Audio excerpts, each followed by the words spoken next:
पढ़ेंगे आज understanding quadrilaterals. हम इस टॉपिक से क्यों स्टार्ट कर रहे हैं, क्योंकि ये जो टॉपिक है ये है आपके 9th क्लास के 3-4 चैप्टर्स का बेसिक।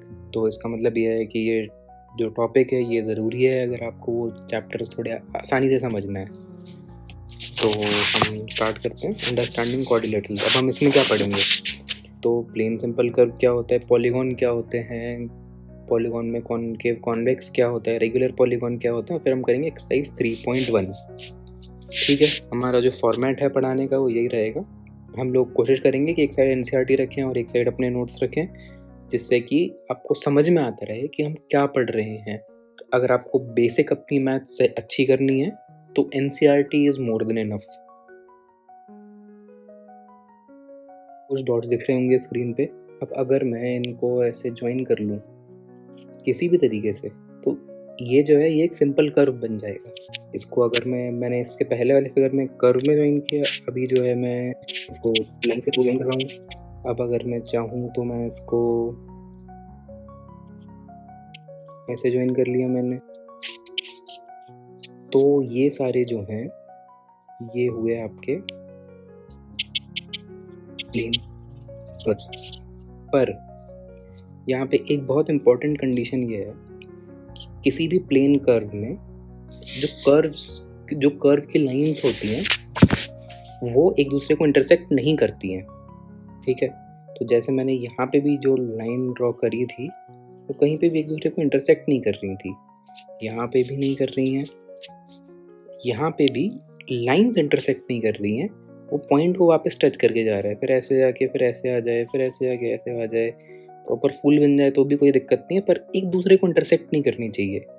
अब अगर हम ये फिगर में देखेंगे तो इसमें क्या हो रहा है कि यहाँ पे ये जो है एक दूसरे को इंटरसेक्ट कर रही हैं, इसलिए ये जो है ये प्लेन कर्व नहीं होगा। प्लेन कर्व की एक और बहुत इंपॉर्टेंट कंडीशन है जो कि हम एक्सरसाइज में क्वेश्चन करते टाइम देखेंगे। प्लेन कर्व की हमको डेफिनेशन समझ में आ गई। अब अगर कोई भी कर्व जो है वो क्लोज्ड है तो वो प्लेन क्लोज्ड कर्व हो जाएगा। ठीक है, बहुत सिंपल है। तो हम यहाँ पे अगर देख रहे हैं तो यहाँ पे ये हमारा प्लेन क्लोज्ड कर्व है, ये भी प्लेन क्लोज्ड कर्व है।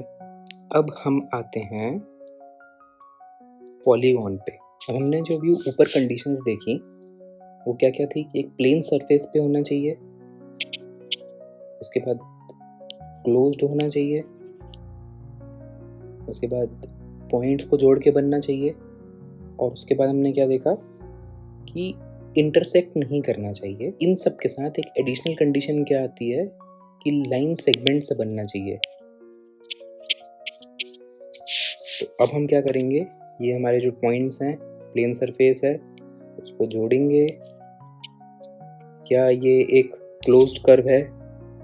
नहीं है, तो ये पॉलीगॉन नहीं हो सकता। अभी मैं इसको यहाँ से ये जोड़ दूंगा तो ये एक पॉलीगॉन बन जाएगा। वैसे ही ये मैंने पॉइंट्स को जोड़ दिया, क्या ये एक पॉलीगॉन है? पॉलीगॉन नहीं है क्योंकि ये क्लोज्ड नहीं है। मैं इसको जोड़ दूंगा तो ये पॉलीगॉन बन जाएगा।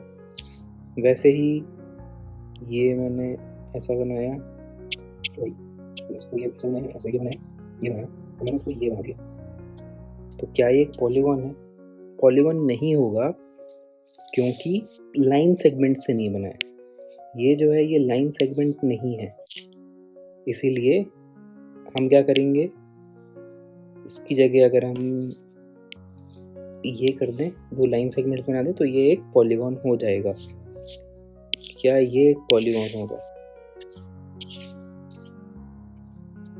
क्लोज तो है, लाइन सेगमेंट से भी बना हुआ है, पर यहाँ पे क्या हो रहा है कि ये इंटरसेक्ट कर रहा है एक दूसरे को, इसीलिए ये पॉलीगॉन नहीं होगा। बाकी हमारे ये सारे पॉलीगॉन हैं। अब हम चलते हैं कॉनकेव और कॉन्वेक्स में। तो कॉनकेव और कॉन्वेक्स क्या होते हैं? तो जहाँ पे भी हमारी केव बन रही है वो हो गया हमारा कॉनकेव। सीधा नाम से ही समझ में आ रहा है और बहुत आसानी से दिख जाता है कि अंदर को केव बन रही होगी। अब अगर हमारा ये जो हमने डिस्कार्ड किया था, हम उसी को थोड़ा सा मॉडिफाई कर दें, तो क्या होगा, तो यहाँ पे भी अंदर को केव बन रही है, तो ये भी जो है हमारा कॉनकेव हो जाएगा। और यहाँ पे अच्छा ये तो जो है ये कर नहीं है भाई, ये नहीं है तो अब यहाँ पे कहीं पे भी हमें कुछ केव बनती हुई नहीं दिख रही है यहाँ, इसलिए ये जो हैं ये दोनों कॉन्वेक्स होंगे। ठीक है, अब हम चलते हैं इसका एक और स्पेसिफिक टाइप देखने। तो अगर मैं इन लाइंस को ऐसे मिला दूँ, अब इसमें मैं क्या बोल रहा हूँ कि सारे साइड्स जो हैं वो इक्वल हैं और ये एंगल भी जो हैं वो इक्वल हैं, और सेम यहाँ पे भी सारे एंगल्स जो हैं वो इक्वल हैं और सारे साइड्स इक्वल हैं। अब यहाँ पे एक और बात आती है कि अगर मैं जब यहाँ पे सिंगल डैश बना रहा हूँ या फिर ऐसे डबल डैश बना रहा हूँ, इन दोनों का ही मतलब है ये इक्वल को सिग्निफाई कर रहा है। जब भी ऐसा दिखे तो इसका मतलब है कि ये दोनों इक्वल हैं, सारी चीज़ें जो भी जिस दिन पे भी डैश बना हुआ है वो सब इक्वल हैं। ठीक है, इसको बोलते हैं हम रेगुलर पॉलीगॉन। इसकी रेगुलर पॉलीगॉन की पॉलीगॉन के ऊपर और क्या कंडीशंस हैं, ये होना चाहिए equi angular plus equi lateral. Lateral का मतलब है कि साइड्स बराबर होना चाहिए, एंगुलर का मतलब है एंगल्स बराबर होने चाहिए। ठीक है,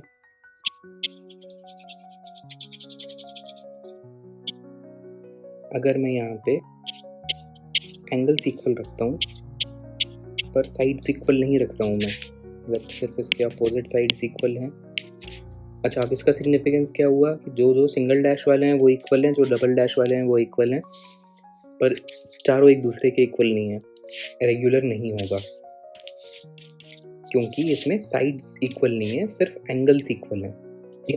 सिर्फ ट्राइंगल ही एक ऐसा है कि अगर इसके तुम साइड्स इक्वल कर दो तो उसका इम्प्लीकेशन होगा कि एंगल अपने आप इक्वल हो जाएंगे, और वैसे ही अगर तुमने एंगल इक्वल कर दिए तो उसका इम्प्लीकेशन होगी साइड्स अपने आप इक्वल हो जाएंगे। ट्राइंगल में होता है। अब अगर हम चलें 5 साइड वाला बनाने तो हमारे पास ये पेंटागन आ जाएगा। अगर इसके एंगल्स इक्वल हैं और साइड्स इक्वल हैं तो ये हो जाएगा एक रेगुलर पेंटागन। अब हम रेगुलर क्वाड्रिलेटरल को क्या बोलते हैं, स्क्वायर। रेगुलर ट्राइंगल को क्या बोलते हैं, हम बोलते हैं इक्विलैटरल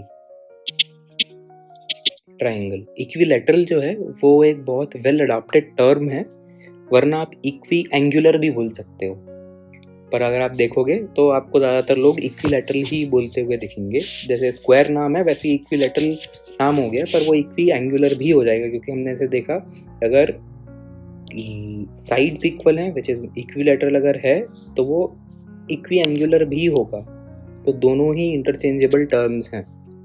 पर यहाँ पे पेंटागन या फिर हेक्सागन के लिए कोई भी ऐसा अलग से टर्म नहीं है, तो वहाँ पे हम सिर्फ यूज़ करते हैं regular pentagon, regular hexagon 6 sides के लिए एंड सो ऑन। हम चलते हैं अब एक्सरसाइज की तरफ। एक्सरसाइज में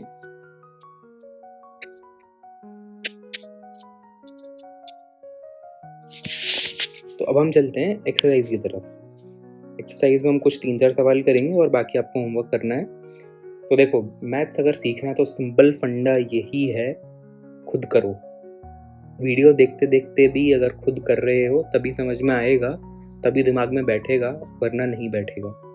और वीडियो देखते देखते भी खुद करना इनफ नहीं है, उसके बाद बिना देखे खुद से करना सबसे ज़्यादा इम्पोर्टेंट है, क्योंकि जब खुद से करने बैठोगे तब असली सवाल दिमाग में आएंगे, तब असली कंफ्यूजन पैदा होंगे। फिर वापस आके वो चीज़ देखो कि यार कहाँ पे कंफ्यूजन आ रहा था, तो फिर वो दिमाग में चीज़ सेटल हो जाएगी। तो हम चलते हैं पहले क्वेश्चन पे। पहला हमारा क्वेश्चन है ये, तो क्या ये एक सिंपल कर्व है? तो दिख रहा है हमको ये प्लेन सरफेस पे बना हुआ है, ये पॉइंट्स को जोड़ के बना हुआ है, ये इंटरसेक्ट नहीं करता है और ये क्लोज भी है, इंटरसेक्ट नहीं करता है, तो ये एक सिंपल कर्व हो गया। ये जो है ये क्लोज्ड भी है, इसका मतलब ये सिंपल क्लोज कर्व हो गया। क्या लाइन सेगमेंट से और बना हुआ है क्लोज कर्व के ऊपर? तो बिल्कुल, ये हमारे पास 5 लाइन सेगमेंट्स हैं जिनसे ये बना हुआ है, तो ये हमारा पॉलीगॉन भी हो गया। पॉलीगॉन है तो अब सवाल ये है कि ये कॉनकेव है या कॉन्वेक्स है। तो हमें क्लियरली दिख रहा है कि यहाँ पे एक ग्रूव बन रहा है।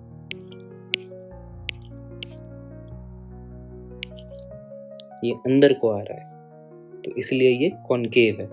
हम लोग कॉनकेव और कॉनकेव डिस्कशन पे इसलिए बहुत ज़्यादा नहीं घुस रहे हैं। हो सकता है आपको कभी कन्फ्यूजन भी हो कि ये ऐसी कोई चीज़ नहीं है जो आपको आके बहुत ज़्यादा कन्फ्यूजन पैदा करेगी आगे जाके, या फिर आपके आगे क्लासेस में दिक्कत पैदा करेगी। तो इसलिए हम बहुत ज़्यादा डेप्थ में नहीं घुस रहे हैं। हम चाहें तो बहुत ज़्यादा डेप्थ में घुस सकते हैं। अगर आपको डाउट हो तो बताना, एक बहुत छोटा सा एक सेपरेट वीडियो बना देंगे इस पर अभी के लिए हम लोग सिर्फ अपने कॉग्निटिव स्किल्स पे भरोसा करके आगे बढ़ रहे हैं कि अगर ग्रूव दिख रहा है तो वो कॉनकेव होगा, ग्रूव नहीं दिख रहा है तो फिर वो कॉन्वेक्स होगा। ठीक है, अब हम बढ़ते हैं नेक्स्ट सवाल पे। नेक्स्ट सवाल हमारा क्या है?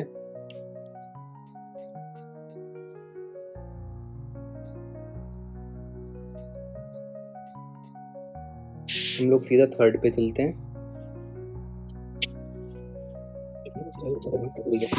अब हुआ क्या है, कुछ पॉइंट्स तो होंगे जिनको जोड़ के ये बना है, और प्लेन सरफेस पे भी बना है।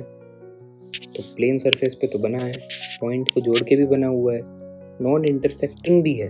पर अब यहाँ पे क्या इम्पोर्टेंट पॉइंट है जो हमने मिस किया है, तो हमने ऊपर नहीं पढ़ा है, वो ये है बिना पेन उठाए हम एक कर्व को बना सकते हैं तो ही वो एक सिंपल कर्व होगा। ये पहले क्यों नहीं बताया मैंने? क्योंकि एनसीईआरटी की हर एक लाइन पढ़ना जो है वो बहुत इम्पोर्टेंट है। यहाँ पे लिखा हुआ है When you join number of points without lifting a pencil from paper। पिछला वाला जो कर्व था वो तो मैंने पेन उठा के बनाया था ऐसे करके, तो क्या ये वो सिंपल कर्व नहीं रहेगा? ऐसा नहीं है। पॉइंट ये है मुझे बनाते बनना चाहिए। मैं बना रहा हूँ या नहीं बना रहा वो पॉइंट नहीं है। मैं बना तो सकता ही हूँ, खराब बनेगा वो अलग बात है, वैसे भी कोई अच्छा नहीं बन रहा, पर पॉइंट ये है कि मैं बना सकता हूँ बिना पेंसिल उठाए। तो इसको मैं बिना पेंसिल उठाए नहीं बना सकता हूँ, इसीलिए ये सिंपल कर्व नहीं होगा। यहाँ पे एक नई कंडीशन इंट्रोड्यूस हो गई है, विदाउट लिफ्टिंग पेन। अब सिंपल कर्व नहीं होगा तो फिर सिंपल क्लोज्ड कर्व का भी पॉइंट नहीं है, सिंपल क्लोज्ड कर्व ही नहीं है तो पॉलीगॉन का ही पॉइंट नहीं है, पॉलीगॉन ही नहीं हो तो कॉनकेव और कॉन्वेक्स क्या होगा? तो केस क्लोज्ड। अब हम चलते हैं नेक्स्ट, देखते हैं फोर्थ। क्या ये प्लेन सरफेस वाला नहीं डिस्कस करेंगे? तो ये पॉइंट से जोड़ के बन ही रहा है, पॉइंट से जोड़ के भी डिस्कस नहीं करेंगे, सभी जो बना हुआ पॉइंट जोड़ के ही बनेंगे ना। तो हाँ, क्या मैं इसको बिना पेंसिल उठाए बना पाया हूँ? बिल्कुल बना पाया हूँ मैं। क्या ये इंटरसेक्ट कर रहे हैं एक दूसरे से? तो जी हाँ, बिल्कुल इंटरसेक्ट कर रहे हैं। इसकी लाइन्स ही एक दूसरे से इंटरसेक्ट करी जा रही हैं, तो लाइन से इंटरसेक्ट करी जा रही हैं तो ये एक सिंपल कर्व ही नहीं होगा। सिंपल कर्व ही नहीं है तो सिंपल क्लोज्ड कर्व ही नहीं होगा। सिंपल क्लोज्ड कर्व ही नहीं है तो पॉलीगॉन ही नहीं होगा। पॉलीगॉन ही नहीं है तो कॉनकेव और कॉन्वेक्स का सवाल ही नहीं उठता है। अब हम देखेंगे फिफ्थ वाला, और फिर बाकी सारे जो है वो होमवर्क ही रहेंगे।